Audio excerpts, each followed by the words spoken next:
उनको लगा कि ये सब मर चुके हैं, तो उनका एक जो पाकिस्तानी जो कमांडर था उसने अपने जवानों को आदेश दिया कि इनको रीचेक करो, इनमें से कोई जिंदा तो नहीं है। तो उनके पाकिस्तान के 2 सैनिक आए, आकर के हमारे जवानों के शरीर के अंदर गोलियां दागने लगे। तो मैं बेहोश था, लेकिन इतना बेहोश नहीं था कि उनको सुन ना सकूं या देख ना सकूं।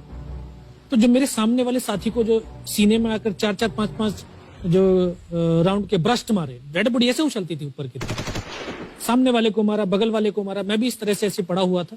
उसने फर्स्ट में यहां पर ब्रस्ट मारा, फिर मेरे पैर में 2 जगह पे मारा। उसको मैं देख रहा हूं कि धुआं निकल रहा है, लेकिन उस गोली की पीड़ा को चुपचाप पड़ा सहता रहा और उनको यकीन हो गया कि इनमें से कोई जिंदा नहीं। फिर बहुत गालियां दी, बूट की ठोकरें मारी। फिर काफी देर के बाद में उनका जो कमांडर था उसने बोला कि इनके वेपन उठा लो, और नीचे जो हिंदुस्तान का पोस्ट है उसके ऊपर दूसरे जो उनके साथी थे उनको सूचना दिया, उसके ऊपर कब्जा हमला कर दो। फिर ये आवाज भी सुनी तो मुझे लगा कि यार आज तो मेरी पूरी टीम खत्म हो जाएगी। दोबारा से उसके साथी आए, पाकिस्तान के सैनिक आए और हमारे जवानों के शरीर के अंदर गोलियां दागने लगे। उन्होंने फिर उसी रोटेशन से गोली मारी। तो जब 1 कदम आगे गया तो उसने राइफल मेरी सीने की तरफ तानी। तब मुझे लगा यार अब नहीं बचूंगा, लेकिन कहते हैं कि जाको राखे साइयां मार सके ना कोई। जब उसने गोली चलाई तो यहाँ पे पर्स में 5-5 रुपए के कुछ सिक्के भी थे। जब गोली जाकर के सिक्कों पे टकराई तो मुझे भी आभास हुआ कि तो मर गया हूं। पाकिस्तान का दूसरा सैनिक आया, उसने आकर के मेरा AK-47 उठाया और वापस मुड़ा तो उसका पैर मेरे पैर से टकराया हो। तब मुझे लगा कि यार मैं तो जिंदा हूं। तब मेरे पास एक हैंड ग्रेनेड था, मैंने उसको पिन निकाली और उसके ऊपर ऐसे फेंका तो कोट के अंदर हुड लगे हुए, हुड के अंदर वो गिरा जी। उसने तुरंत पीछे की तरफ मुड़ के देखा, पीछे तो कोई मूवमेंट था नहीं। तो जब तक वो ग्रेनेड को निकाल पाता, ग्रेनेड फट गया। यहाँ से उसका पूरा सर उड़ा और वो हमारे ऊपर आकर के गिरा। जो पाकिस्तान के दूसरे सैनिक थे उनमें खलबली मची कि इनमें से कोई जिंदा है, कुछ बोले जिंदा नहीं, नीचे से रिइंफोर्समेंट आ गई है। तो उनमें खलबली मची। मेरा पास वही एक मौका था, मैंने दोनों हाथों से उसकी राइफल को उठाने की कोशिश करी, ये हाथ हिला नहीं। एक हाथ से राइफल उठाई, वहां से ब्रस्ट फायरिंग किया, 4-5 पाकिस्तानी सैनिकों को मौत की नींद सुला दी। फिर बाएं हाथ से पलटा खाया, दूसरे पत्थर से 3-4 जगह से फायरिंग किया।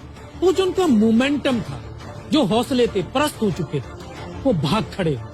2-3 मीटर गया, जाके देखता हूँ सामने उनके लंगर चल रहे हैं, उनका लिविंग टेंट बना हुआ, उनके जो हैवी वेपन का डिप्लॉयमेंट था वो सब कुछ वहां पे लगा हुआ।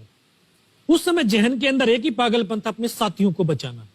फिर मैं वापस धीरे धीरे रेंगता हुआ अपने साथियों तक आया।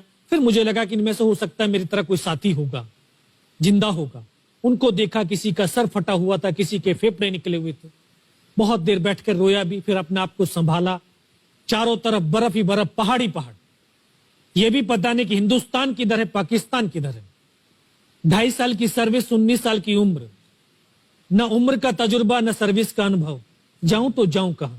मैं बहुत 500 मीटर लगभग नीचे रोल करता हुआ आया और अपने साथियों जो नहीं चढ़ पा रहे थे दुश्मन की भारी फायरिंग की वजह से, वहां तक पहुंचा। फिर उनको उन्होंने मुझे पकड़ा, वो फर्स्ट एड दिया।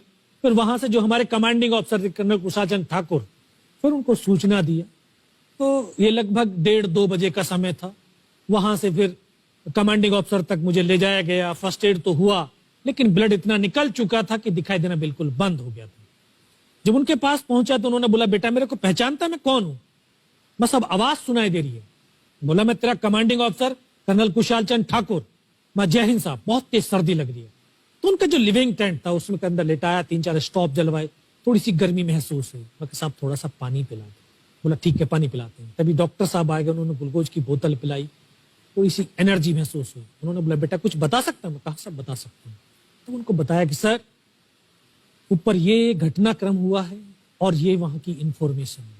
तो लास्ट में उन्होंने बोला कि बेटा जवान की रिक्वायरमेंट क्या है? मैं कहा, सब जवान की रिक्वायरमेंट अम्निशन और फील्ड पट्टी की है। बोला, खाने के लिए नहीं चाहिए? सब भूख नहीं लगती। बस इतना कहते कहते तभी डॉक्टर ने कौन सा इंजेक्शन लगाया, फिर मुझे पता नहीं कहां पर हूं। फिर होश आया 3 दिन बाद, देखा ऊपर पंखा चल रहा है।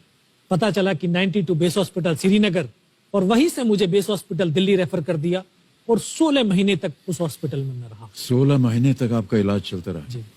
और वहीं पर हॉस्पिटल में ही मुझे पता चला कि 15 अगस्त 1999 को जब ये परमवीर चक्र का जो अनाउंसमेंट हुआ तो वो वहां पर ही मुझे पता चला। सर